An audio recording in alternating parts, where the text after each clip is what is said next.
In the remote corner of the ancient land of Uz, amid golden sands and lost oases, the story of Job was being woven, a man whose existence was shrouded in the twilight of the mysterious and the divine.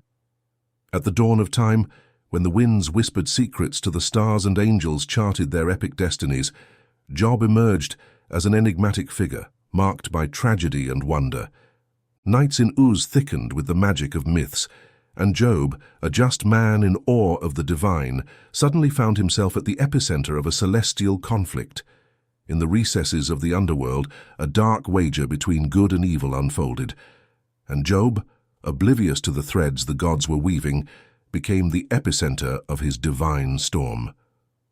The heavens roared in anger, as stars cast flashes of unease, and Job, to whom fortune had once smiled with wealth and blessings, was suddenly subjected to trials conceived only in the labyrinths of the divine mind.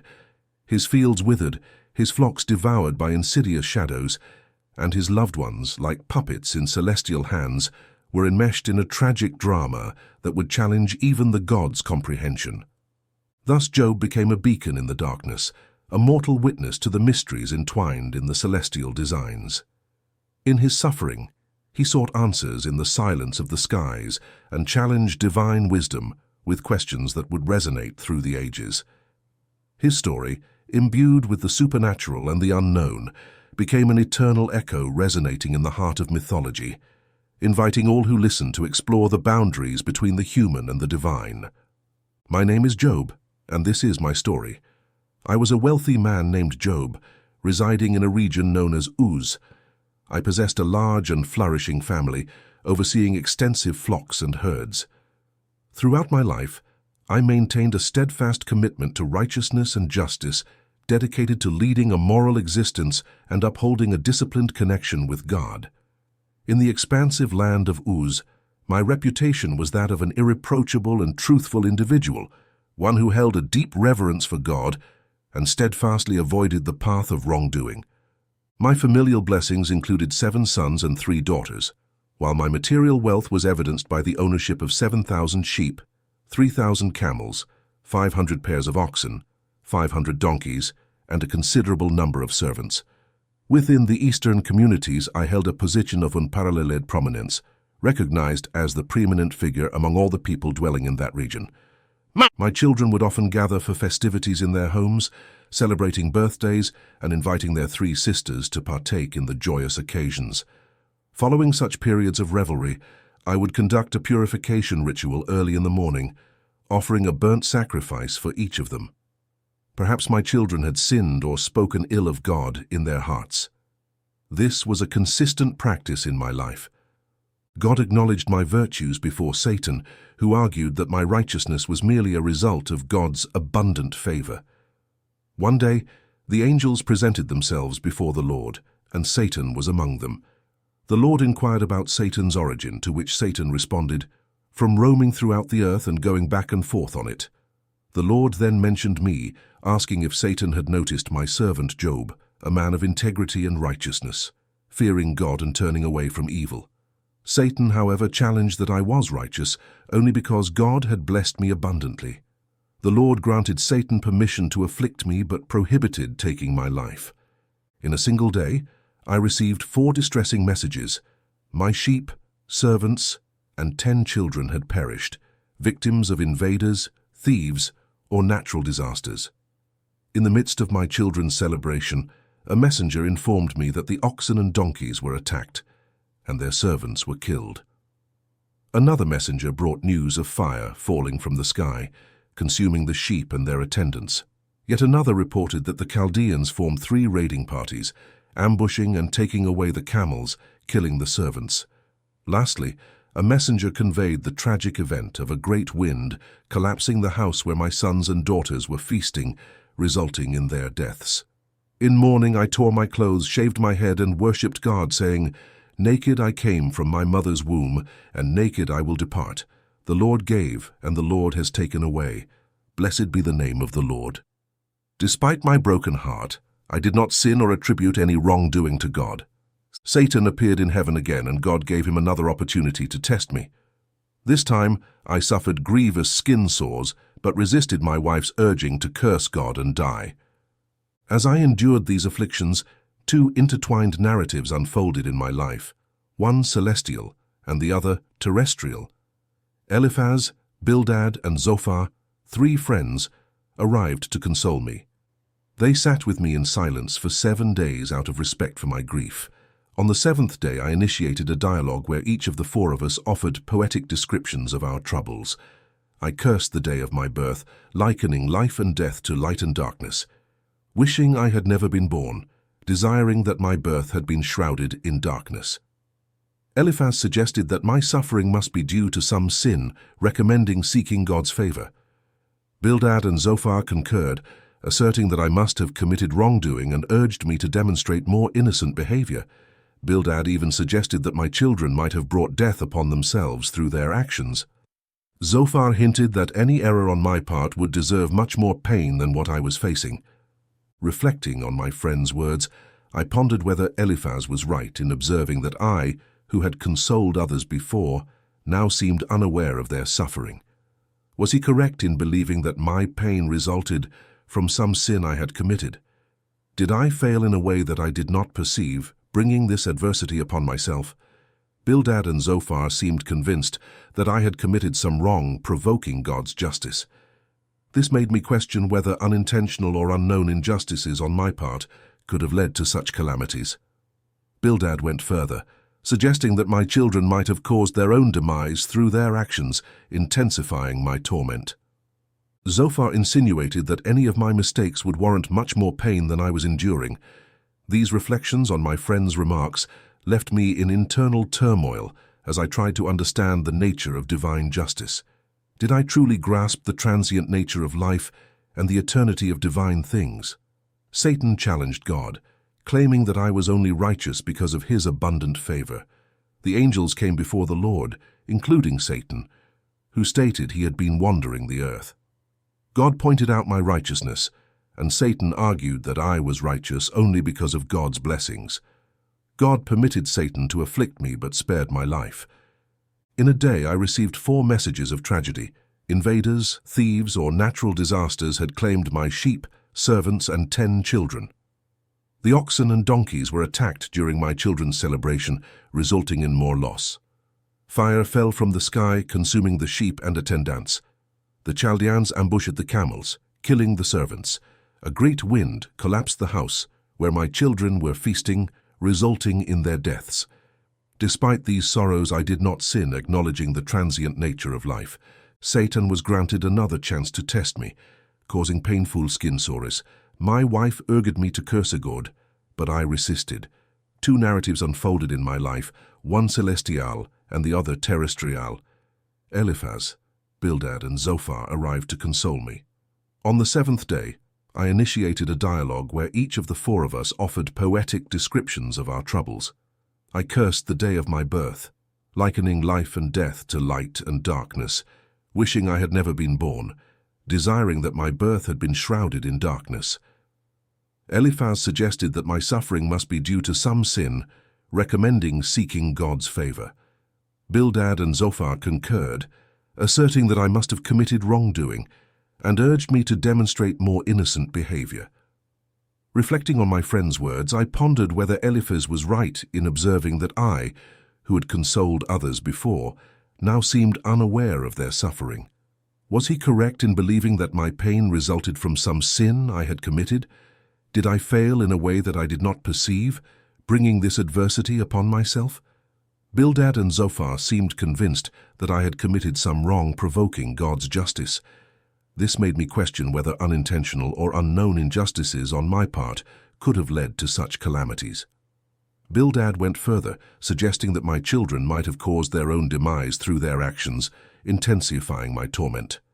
Zophar insinuated that any of my mistakes would warrant much more pain than I was enduring. These reflections on my friend's remarks left me in internal turmoil as I tried to understand the nature of divine justice.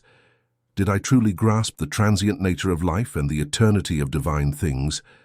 My children, a source of joy and celebration, used to gather in their respective homes, eagerly commemorating their birthdays with festivities.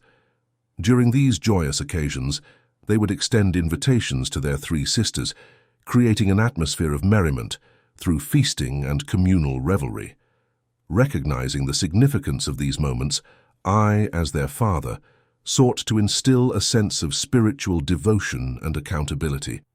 Following the lively periods of celebration, I instituted a sacred and solemn purification ritual early in the morning.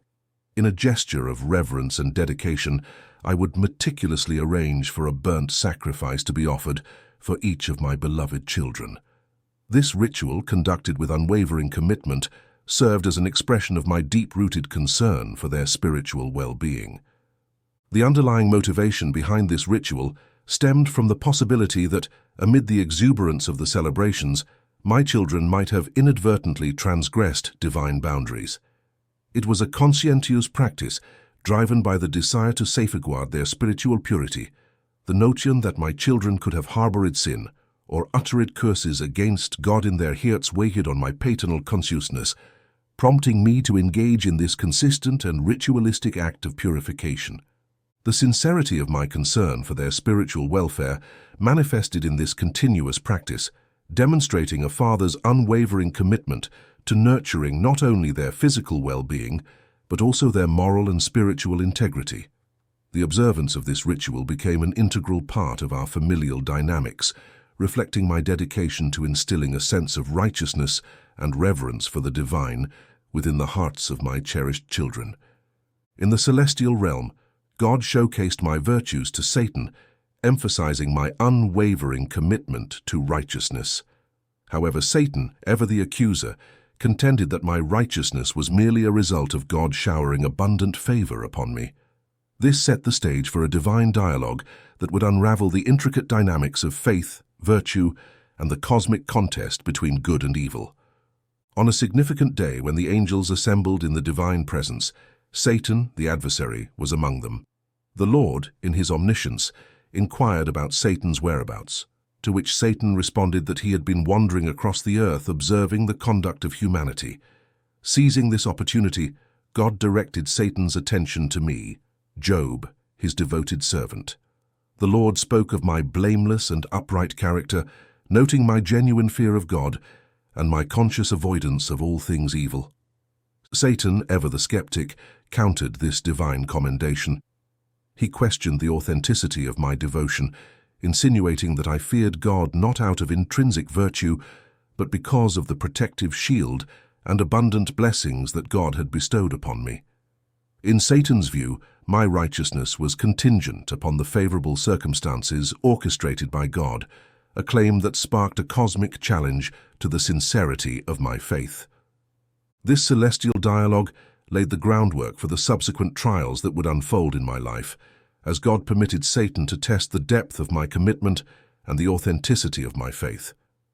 Little did I know that this exchange in the heavenly realms would set in motion a sequence of events that would test the very essence of my beliefs, paving the way for a profound exploration of the nature of divine justice, human suffering, and the resilience of faith in the face of adversity. In the cosmic deliberations between God and Satan, the adversary went further in his audacious claim. Not content with challenging the authenticity of my faith, Satan boldly asserted that if granted permission to inflict suffering upon me, I would undoubtedly turn away from my unwavering devotion and curse God.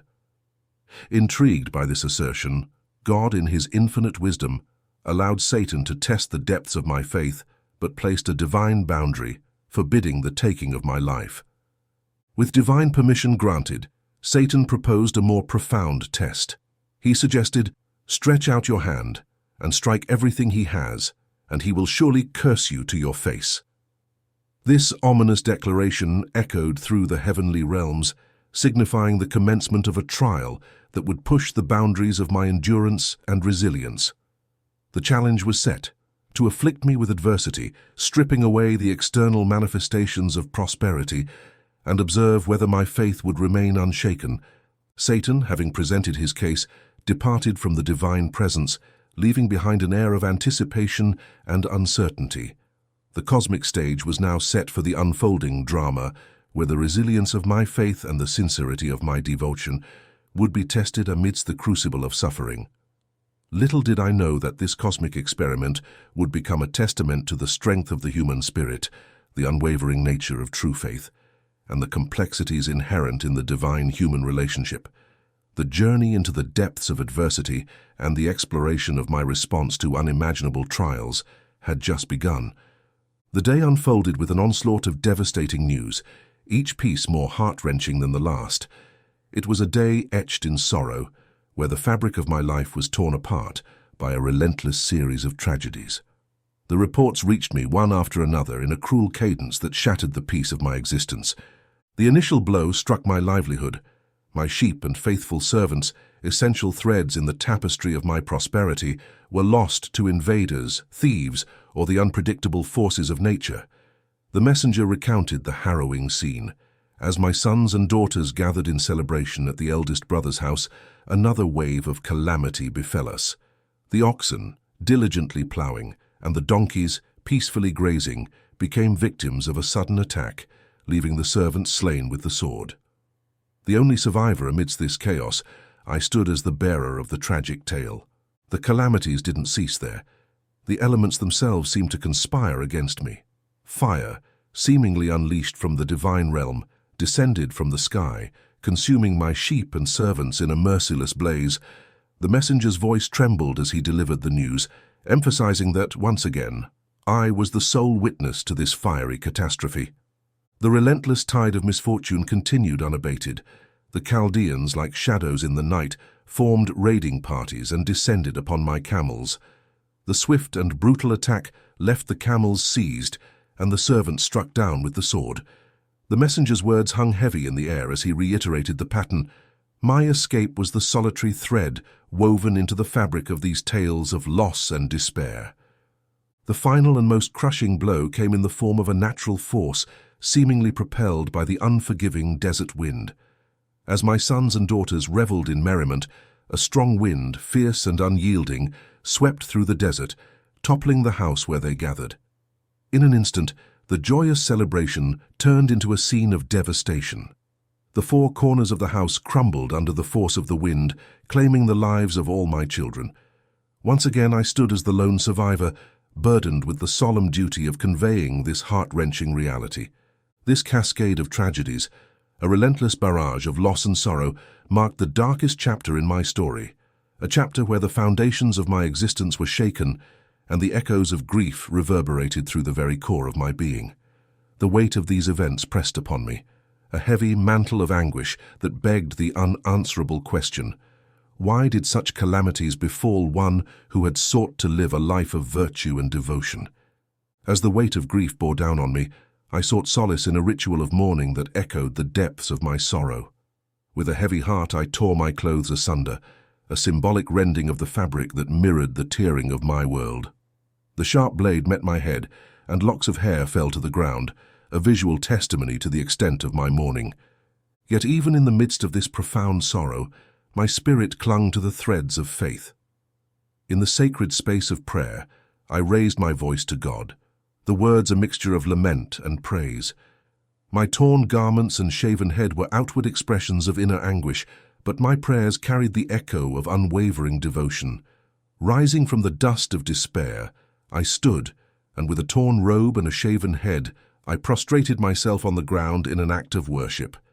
In that vulnerable moment, stripped of worldly possessions and adorned only in the naked truth of my existence, I uttered words that transcended the agony of loss. Naked I came from my mother's womb, and naked I will depart, I declared, acknowledging the transient nature of human existence. In the face of profound grief, I found the strength to utter words that reflected a profound acceptance of life's ephemeral nature. The essence of my worship encapsulated a paradox. Amidst the ruins of my life, I praised the name of the Lord. The Lord gave and the Lord has taken away, I proclaimed, recognizing the divine sovereignty that governs the ebb and flow of existence. The rhythm of creation and loss, a symphony conducted by the divine hand, played out in the tapestry of my experience. May the name of the Lord be praised, I whispered, an offering of gratitude amidst the ruins. Crucially, in the midst of my deepest sorrows, I held fast to a profound truth. I did not sin by charging God with wrongdoing. Despite the tempest of emotions, I resisted the urge to question God's justice or assign blame. Instead, I embraced the unwavering belief in God's sovereignty over all things. In that sacred moment of worship and acceptance, I affirmed the timeless truth that the Lord's ways are beyond human comprehension, and in acknowledging this, I found a semblance of peace amid the storm. In the labyrinth of my grief, a profound question echoed through the chambers of my soul. Why did the melody of blessings persist on my lips, even as the symphony of loss played relentlessly? Was it the indomitable fortress of faith that stood resilient, or the profound acceptance that every thread of existence is woven into the divine tapestry, destined to return to the hands of its creator? In the shattered fragments of my heart, I found no refuge in sin or the hollow echoes of blame directed toward God.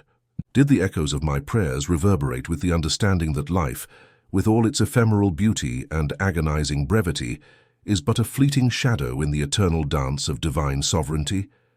Did I, in the crucible of suffering, grasp the truth that everything belongs to God, and unto Him it shall return? The cadence of my worship, though accompanied by the dirge of loss, remained unwavering in its acknowledgement of the transient nature of earthly existence and the enduring realm of the divine.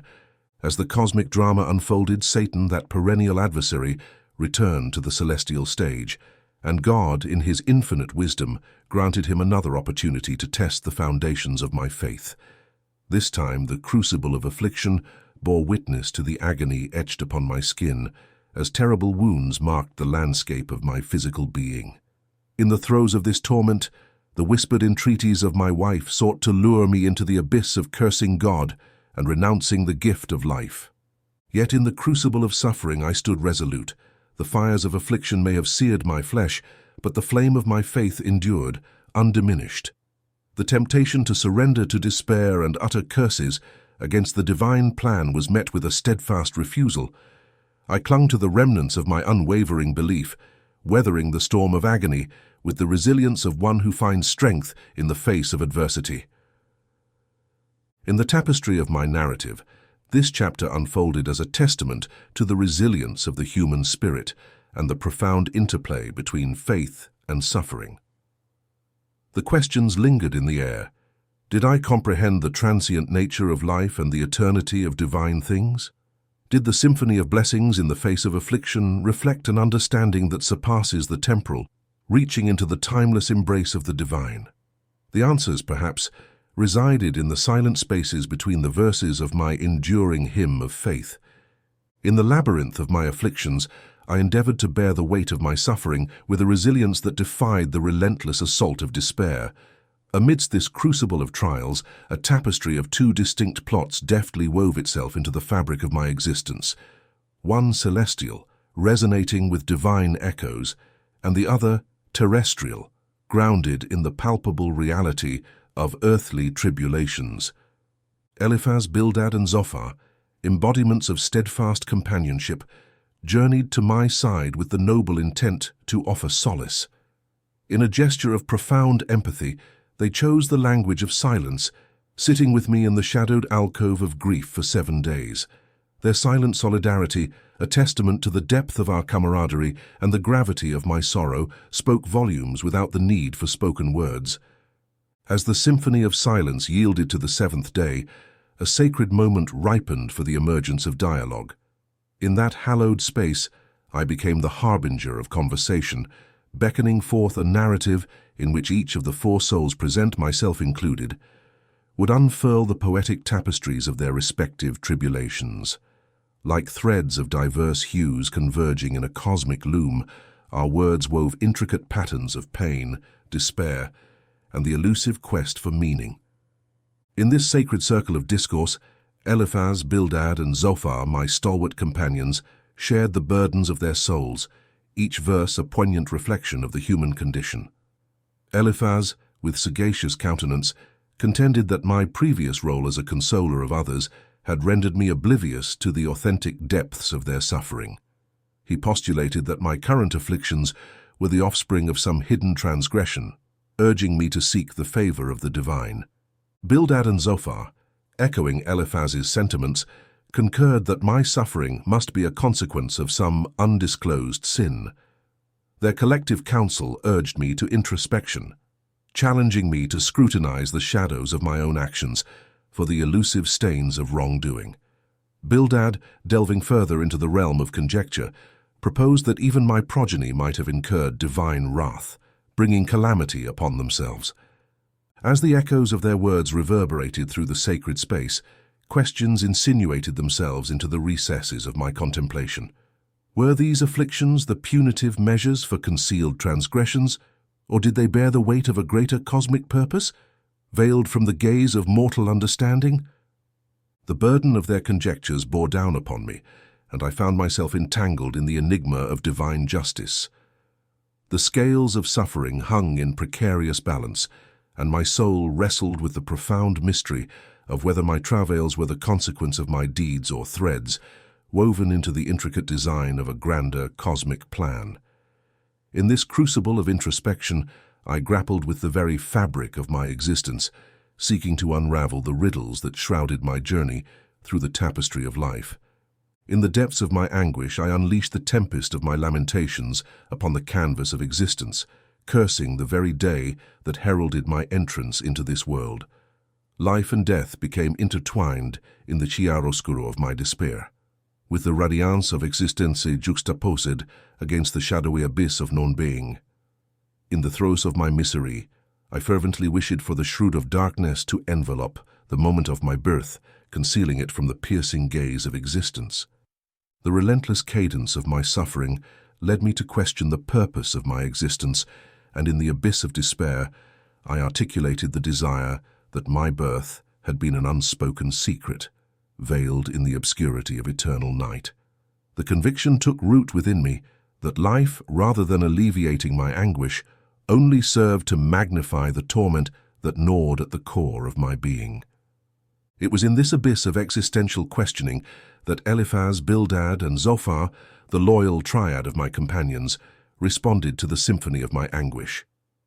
Eliphaz, the sage among them, ventured forth with a discerning gaze, pointing out the seeming paradox that I, who once held the mantle of a consoler to others, now found myself in the throes of incomprehensible suffering. His words hung in the air, an incantation that summoned the spectre of self-awareness. Eliphaz, with a measured solemnity, postulated that my newfound afflictions were not merely random strokes of misfortune, but bore the weight of divine retribution. According to his interpretation, the cloak of pain that enshrouded me was woven from the threads of some hidden transgression, and the key to alleviating my suffering lay in seeking the benevolence of the Almighty. The counsel echoed through the sacred chamber of our discourse, and the consensus among my friends coalesced around the belief that my anguish was a reflection of some undisclosed sin. Bildad and Zophar, following Eliphaz's lead, reinforced the narrative that my suffering was a consequence of divine justice. Their exhortations urged me to scrutinize the recesses of my soul, imploring me to unearth the shadows of transgressions that might have escaped my conscious awareness. As the tapestry of their counsel unfolded, I found myself entangled in a web of introspection. Questions cascaded through the corridors of my contemplation. Was I truly culpable for some hidden sin, the cause of my own affliction? Or was there a higher purpose, an intricate design woven by the unseen hands of fate and divine wisdom? The very fabric of my existence became a tapestry of uncertainty, and I grappled with the elusive nature of justice in the cosmic symphony of life. The threads of my thoughts, interwoven with the counsel of my companions, painted a canvas of existential inquiry, where the boundaries between sin, suffering, and divine purpose blurred into a profound enigma. In the crucible of our deliberations, Bildad and Zophar, the stalwart voices of my companions, echoed the sentiments articulated by Eliphaz. Their collective wisdom converged upon the conviction that my anguish was an echo of divine justice, a resounding response to some undisclosed transgression that had cast its ominous shadow over my existence. Bildad, a beacon of stern rectitude, stepped forward with an unwavering resolve, suggesting that the calamities that befell my progeny were not mere happenstance, but rather the repercussions of their own actions. In his discerning gaze, the tragic fate that befell my children was a consequence of their own deeds, a somber dance with destiny orchestrated by the choices they made. Zophar, with a measured intensity, ventured further into the realm of speculation, insinuating that any conceivable lapse or error on my part would warrant a far greater measure of suffering than the burden I currently bore. The scales of divine justice, in his estimation, were calibrated to mete out proportionate anguish for every misstep, urging me to scrutinize my past actions with meticulous precision. Their collective counsel sought to unravel the intricate tapestry of my existence, laying bare the threads of perceived transgressions that might have eluded my conscious awareness. In their eyes, the narrative of my suffering was intricately woven with the strands of divine retribution, and the path to redemption lay in a deliberate course correction towards a more blameless existence. As I grappled with their assertions, an internal dialogue unfurled within me, a discourse that oscillated between the acknowledgement of potential faults and a defiant protest against the perceived injustice of my afflictions. The ambiguity of my circumstances, cast against the backdrop of their convictions, propelled me deeper into the labyrinth of existential contemplation. The interplay of their words and my introspection became a poignant symphony, where the melodies of self-examination intertwined with the harmonies of divine justice. In the crucible of our discourse, the boundaries between guilt and innocence blurred, and I found myself standing at the crossroads of self-discovery and divine scrutiny.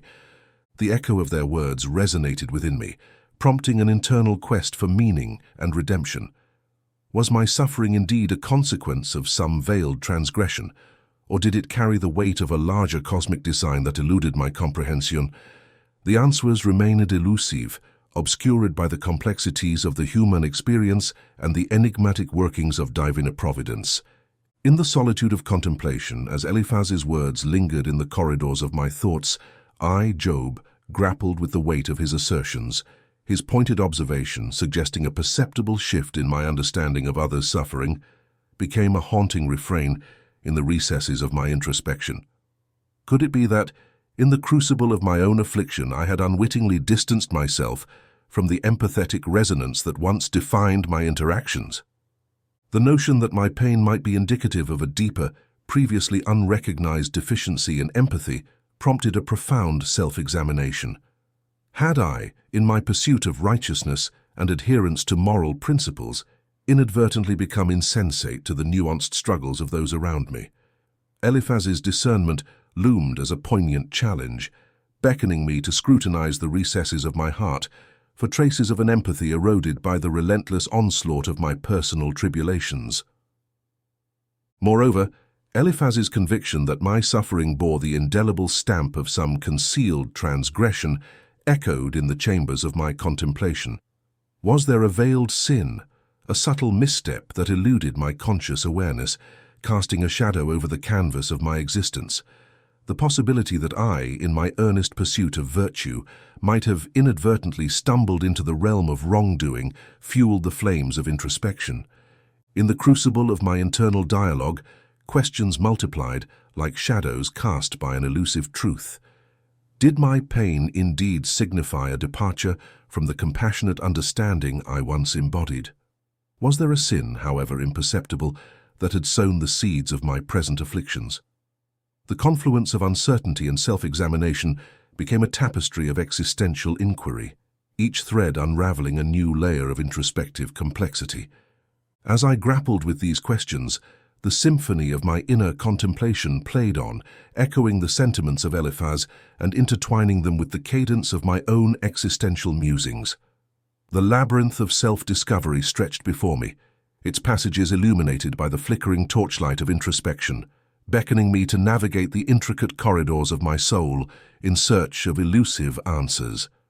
Bildad and Zophar, echoing Eliphaz's sentiments, remained steadfast in their conviction that my suffering was the consequence of some undisclosed wrongdoing, an infraction that had drawn the stern hand of divine justice. Their collective assurance in this belief compelled me, Job, to embark on a journey of profound self-examination. Could it be, I wondered, that unwitting transgressions, Injustices concealed in the folds of my existence had paved the way for the unrelenting storms that assailed me. Bildad's contemplations delved into even darker realms, suggesting a notion that gnawed at the core of my paternal anguish. He posited that my own offspring, my beloved children, might have incurred their tragic demise through actions of their own making. This unsettling suggestion cast a shadow over my soul, leaving me grappling with an agonizing question. How could I reconcile the idea that the innocent lives of my children had met such a dire fate, as if it were a consequence deserved? The weight of Bildad's insinuations pressed upon the fragile fabric of my understanding, intensifying the turmoil within. Was I, in my quest for answers, to accept the notion that my children, embodiments of purity and innocence, bore responsibility for their own demise? The very thought tormented me, creating a dissonance between the inherent justice I believed in and the seemingly arbitrary nature of their tragic end. As I navigated the labyrinth of their assertions, the existential crossroads became increasingly intricate. Did I, in my ignorance, unknowingly contribute to the unfolding tragedies that now defined my existence? Could the intricate tapestry of my life conceal threads of unintentional injustice, setting in motion a cascade of calamities beyond my understanding? In the shadowy recesses of contemplation, these questions echoed, their resonance a haunting backdrop to the ongoing dialogue between my friends and me. The quest for clarity became a pilgrimage through the corridors of moral uncertainty, each step revealing new layers of complexity and inviting me to confront the intricacies of divine justice in the face of my own tribulations. Zophar's insinuation lingered in the air, suggesting that any perceived error on my part warranted a magnitude of suffering even beyond the considerable afflictions I already bore. This contemplation thrust me into the depths of introspection, prompting a profound inquiry into the intricacies of suffering and the justice meted out by the divine. Was there, I pondered, an unyielding correlation between our transgressions and the degree of suffering we endured? Was my current anguish a reflection of my missteps, or did it serve a purpose far beyond the grasp of my understanding? The burden of my friends' words became a heavy mantle upon my shoulders. Their attempts to rationalize the cause of my suffering often sounded like accusations, casting shadows on my soul. Internally, I grappled with the profound questions surrounding divine justice, questioning whether there lurked within my life some undisclosed flaw that necessitated correction, or if the pain I endured was woven into an intricate tapestry of a divine plan beyond the scope of human comprehension. The words of Eliphaz, Bildad, and Zophar loomed large, and I found myself entangled in a web of conflicting thoughts. Were they mere interpreters of divine justice, or did their words carry the weight of judgment? The struggle to decipher the enigma of my suffering intensified, and I yearned for clarity amidst the ambiguity that surrounded me.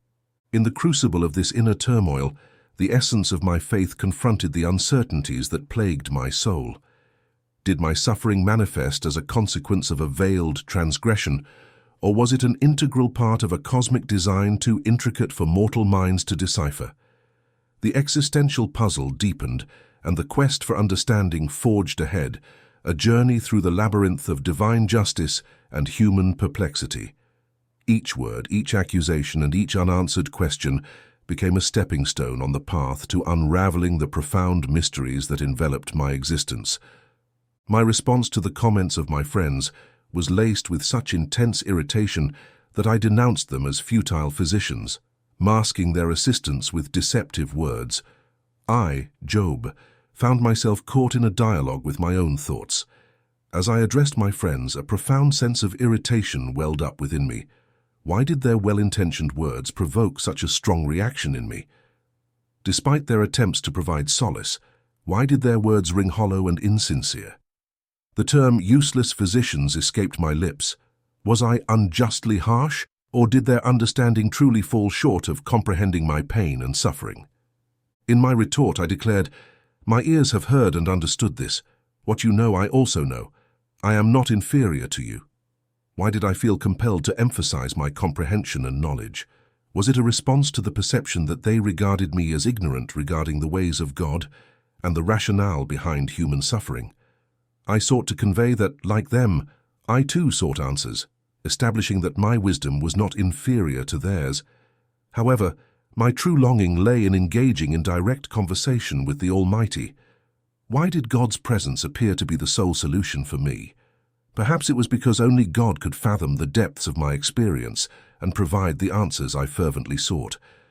Their defamation with lies, was it a distortion of truth or merely their attempt to interpret and rationalize the situation? The emptiness and lack of understanding in their words puzzled me deeply. Perhaps authentic assistance and solace could only emanate from an authentic and direct encounter with God, transcending the limitations of human expressions and reasoning.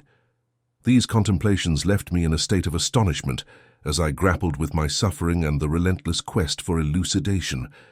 Was my profound irritation a manifestation of my own anguish and bewilderment, or a just response to the deficiency of genuine empathy and comprehension from my friends? The questioning of why God judges individuals based on their actions perplexed me. If God possesses the power to correct or forgive these actions, why does judgment become necessary? The enigma deepened as I contemplated how a human could possibly fulfill God's justice, considering the mysterious nature of God's ways that surpass human comprehension. Additionally, the realization struck me that humans are incapable of swaying God with their words, and I conceded that I lacked the knowledge to present my case before God. The unfolding thoughts unveiled a complex web of contemplations about the nature of divine justice, human suffering, and the inherent limitations in understanding the ways of God. The journey through these reflections brought forth a myriad of emotions and questions that demanded profound exploration. The yearning within me for a mediator, someone to stand between me and God and prevent my condemnation to Sheol, the underworld, was intense.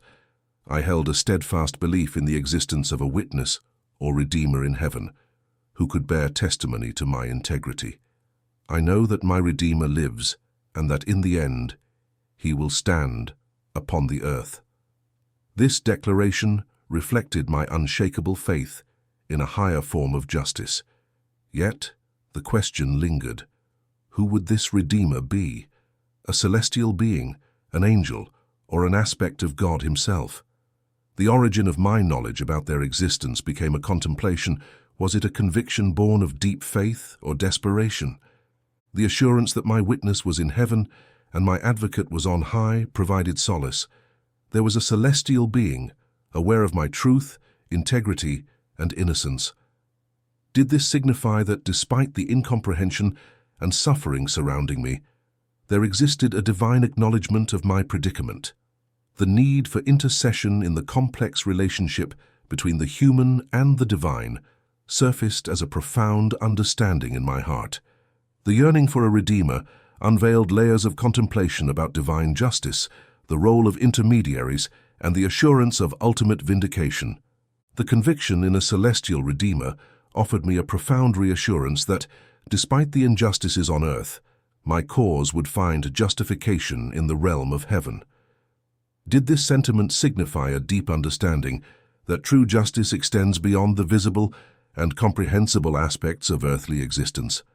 Was my faith rooted not solely in the anticipation of relief on earth, but in the unwavering belief of divine and eternal vindication? Contemplating the idea of a mediator between myself and God prompted reflections on the intricate dynamics of the human connection with the divine. In the midst of our darkest and most bewildering moments, there exists an inherent yearning for that form of intercession and comprehension that transcends the ordinary and reaches out to the divine. These musings unveiled layers of introspection about the nature of justice, the longing for divine recognition, and the assurance of ultimate redemption. The weight of my suffering grew to an unbearable magnitude, and I found myself consumed by bitterness, anxiety, and fear. The injustice of God seemingly permitting the prosperity of the wicked, while honest individuals like myself endured immense hardship, became a source of deep lamentation. I harbored a burning desire to confront God, to raise my voice in protest against the apparent inequities. However, the elusive nature of God's presence made it impossible for me to physically find him. In my conviction that wisdom was a concealed treasure for humanity, I made a resolute commitment to seek it out, guided by the fear of God and a steadfast avoidance of evil. As the turmoil of my suffering and the quest for answers continued, God finally interceded in our ongoing dialogue. Throughout my impassioned speeches, I beseeched God 36 times to communicate with me. To my relief, my fervent plea was answered on 2 distinct occasions, and it happened in the midst of tempestuous storms. These divine interventions marked a significant turning point, a moment when the answers to my inquiries were unveiled amid the tumult of nature. In a twist of irony, God's address to me carried a poignant reminder of his supreme role as the creator of all things. He eloquently recounted his remarkable acts of creation and the continuous sustenance of the world. With a rhetorical flourish, he questioned whether I, in my limited existence, could possibly match the grandeur of his divine work. The culmination of his discourse left me facing a profound inquiry. Was I, with my finite understanding, in any position to pass judgment on the ways of the Creator? God asserted that it was impertinent for me to presume that he owed me an explanation, underscoring the vast difference in our perspectives and the humility required in approaching the divine. This revelation left me feeling insignificantly small in the grand scheme of his creation. In response to the divine admonition, I found myself compelled to acknowledge, "I am unworthy. How can I answer you?" I put my hand over my mouth. I spoke once, but I have no answer. Twice, but I will say no more. This admission marked a moment of profound humility and recognition of the vastness of God's wisdom and authority. In the subsequent encounter with God, the conversation took a fascinating turn as he chose not to speak about himself as the Creator, but rather about 2 of his magnificent creatures. God, in his characteristic use of humor, posed inquiries about the hippopotamus, behemoth, and the crocodile, Leviathan, as though these awe-inspiring beings held the keys to unraveling life's profound mysteries. He playfully pointed out that my comprehension was limited, whether it be in understanding God, the intricacies of the animal kingdom, or the complexities of the moral world. In response to God's whimsical yet profound questions, all I could muster were the words, "I am unworthy, how can I answer you?" The realization of my smallness and inadequacy overwhelmed me, leading to the gesture of placing my hand over my mouth, a symbolic act of acknowledging silence and humility. Despite my prolonged quest for answers, I found myself speechless in the presence of the Almighty. I had spoken once, but I had no answer. Twice, yet I chose not to speak any more. What does this silence signify about my journey? Could it be that I came to understand that certain answers I sought are simply beyond the grasp of my human understanding? Did I come to terms with the existence of mysteries in life and the divine order that transcend the limits of my comprehension? These reflections leave me pondering the nature of my spiritual journey and the profound humility required in seeking understanding from the divine.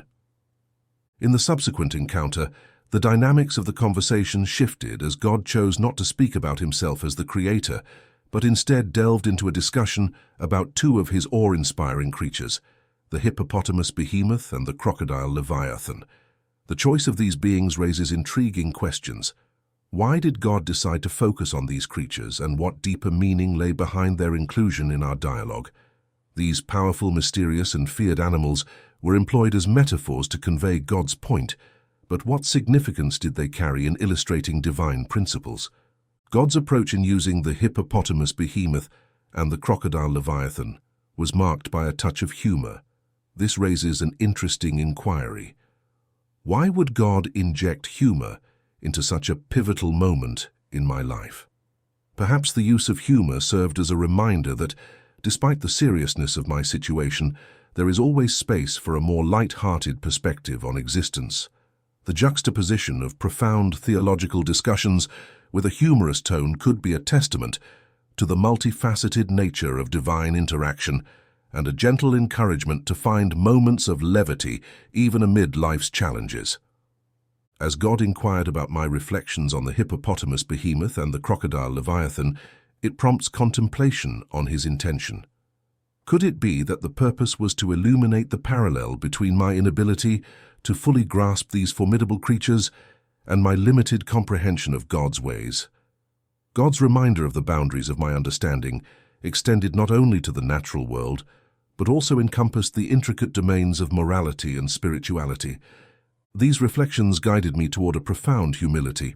I recognized that there are aspects of existence beyond the scope of my comprehension, and true wisdom resides not in possessing all the answers, but in acknowledging and embracing the vastness and enigma of the universe and its creator.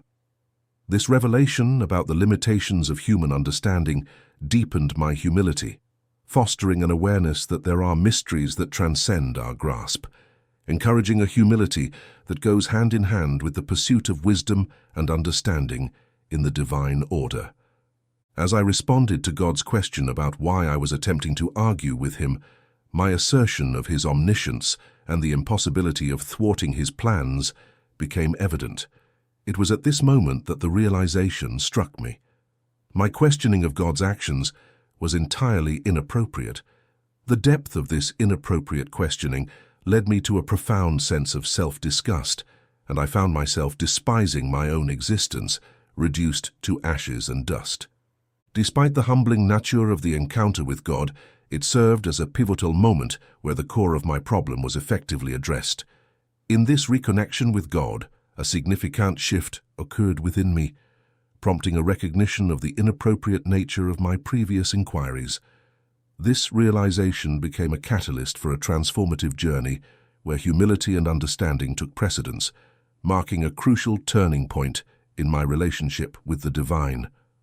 Following the dialogue with God, the narrative reached a magnificent and unexpected climax in the epilogue, transitioning from poetry to prose. During this phase, I came to the realization that blaming God for my interactions with him was unwarranted. In a surprising turn of events, God intervened, restoring to me 7 sons and 3 daughters, along with my properties, camels, and flocks of sheep. This divine intervention not only reinstated my previous wealth, but elevated me to a state of even greater prosperity and happiness. As a devoted servant of God, this restoration marked my rehabilitation, signifying a renewed sense of purpose and divine favor. Conversely, my 3 friends, who had played a role in the preceding dialogues, faced severe rebuke from God. His statement emphasized that their speeches were not accurate representations of the truth, cautioning against quoting their words as if they held divine authority. This revelation underscored the importance of discernment in interpreting the words spoken during moments of spiritual reflection and discussion. In the aftermath of the profound encounters with God, a remarkable aspect surfaced. Despite the depth of our dialogues, he refrained from directly addressing my inquiries and remained silent about the wager with Satan. The purposeful withholding of this information spoke to a higher design. I came to understand that my lack of awareness regarding the divine bet was integral to the trial's efficacy. Had I been privy to the details, the essence of the test would have been compromised, rendering it futile. This deliberate concealment by God underscored the notion that, in the grander scheme of divine wisdom, there are aspects beyond human comprehension. The intricacies of God's plan, including the interaction with Satan, were veiled for reasons that extended beyond my understanding. It prompted contemplation on the nature of faith, whether it resides in accepting the mystery of God's ways without complete knowledge, trusting in his divine purpose even amid suffering and uncertainty. The divine silence on certain matters became a testament to the profound depth of faith and the acknowledgement that there are facets of the divine plan beyond human grasp. This encounter unveils valuable insights into the nature of Satan. Firstly, it suggests a crucial limitation. Satan cannot be present in 2 locations simultaneously, lacking the omnipresence inherent in God. This raises an intriguing question. Would my faith and integrity have retained their authenticity if I had been cognizant of the challenge behind my suffering? Perhaps, in essence, the true nature of faith resides in the ability to believe and trust without having a comprehensive understanding of the entire situation. Furthermore, this revelation prompts contemplation on Satan's limitations. The disclosure that Satan lacks God's omnipresence carries significant weight. Why is this revelation significant? It implies that, in contrast to God, who is omnipresent and comprehends all hearts, Satan is bound by limitations. His inability to be present everywhere simultaneously diminishes his power and influence when compared to the divine omnipresence. Could this realization also signify that the malevolent forces in the world embodied by Satan have inherent limitations and cannot match the power and pervasive presence of God? Such an understanding brings a sense of comfort, as it suggests that even amid my suffering, God's presence endures, while the forces of evil remain somehow constrained. This revelation about Satan serves as a profound realization that while evil undeniably exists and may inflict suffering, it is not endowed with omnipotence or omnipresence. In God's omnipresence and omniscience, a grander plan unfolds that surpasses the constraints of evil. It leads to contemplation on the relative power of good and evil, and where genuine supremacy and perpetual presence truly reside. In understanding that evil lacks the omnipotent and omnipresent attributes, it becomes evident that God's overarching plan transcends the limitations imposed by malevolence. This revelation suggests a profound truth about the nature of divine justice, indicating that even in the face of suffering caused by evil, there exists a higher purpose and an eventual triumph of good. It invites introspection into the intricate balance between the forces of good and evil and the ultimate sovereignty of a benevolent power that transcends all limitations. The centrality of the issue emerged from the fact that, amidst my excruciating suffering, there were two contrasting perspectives. Firstly, my friends were adamant that my agonies were a consequence of my wrongdoing. On the other hand, I vehemently asserted my innocence, protesting against any transgressions. This duality intensified the already poignant nature of my ordeal. This pivotal matter unfolded as a physical confrontation. I bore the weight of physical affliction, covered in painful sores from head to toe, fatigued and enduring unbearable pain. The societal ramifications were equally profound. My appearance rendered me a pariah, a social outcast. The local community, aware of my recent tragedy, shunned me. People chose to walk on the opposite side of the street rather than engage with me. Even adolescents found amusement in my suffering, adding a layer of societal alienation to my already burdensome experience. Emotionally and mentally, the anguish deepened as I grappled with the mystery of why these distressing events unfolded. The torment was exacerbated by the absence of apparent spiritual causation in my past, intensifying my spiritual distress beyond all other forms of suffering. The profound spiritual disconnection from God, the relentless cry for His presence, and the desperate plea for dialogue constituted the core of my unbearable suffering. The mental pain was especially acute because there seemed to be no discernible spiritual precursor in my past. This spiritual anguish surpassed any other form of torment I experienced. The sense of distance from God became a relentless ache, leading me to cry out, imploring God to seek me, communicate with me, and engage in a discourse, even a challenging one. This spiritual estrangement became the epicenter of my suffering, magnifying its intensity. Suffering becomes infinitely more agonizing when one believes that God is distant and unresponsive. The sense of abandonment heightens the agony. However, when I finally achieved communion with God, the unfolding of events did not align with my preconceived expectations. In the Christian perspective, the narrative of my story aligns with themes found in the New Testament. Firstly, it draws parallels with God allowing Satan to instigate the death of Jesus on the cross. The poignant moment where the Son questions, "My God, why have you forsaken me?" echoes a similar sentiment to my experience.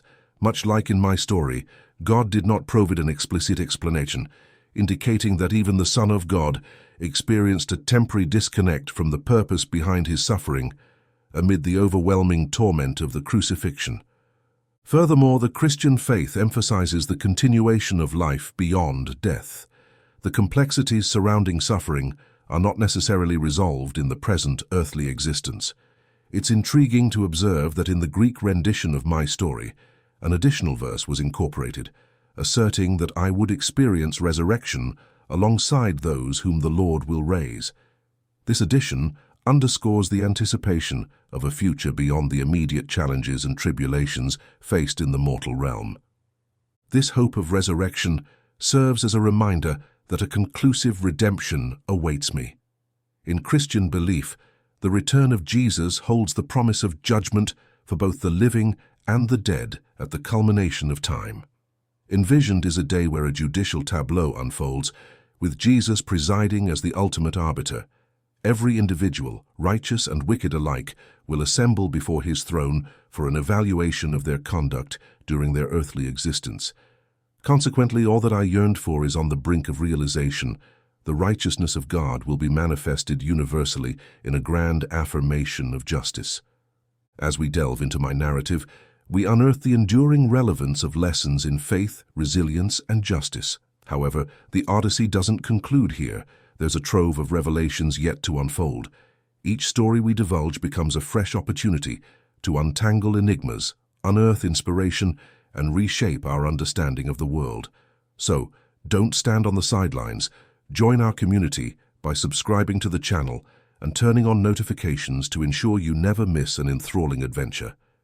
Your likes hold significant importance as they empower us to reach a broader audience with these impactful messages. Share your reflections in the comments below and pass on this video to friends and family who stand to gain from these extraordinary tales. Together, we'll persist in our expedition, unwavering in our pursuit of wisdom and inspiration. Join me in the upcoming video as we collectively conclude another chapter in this transformative journey.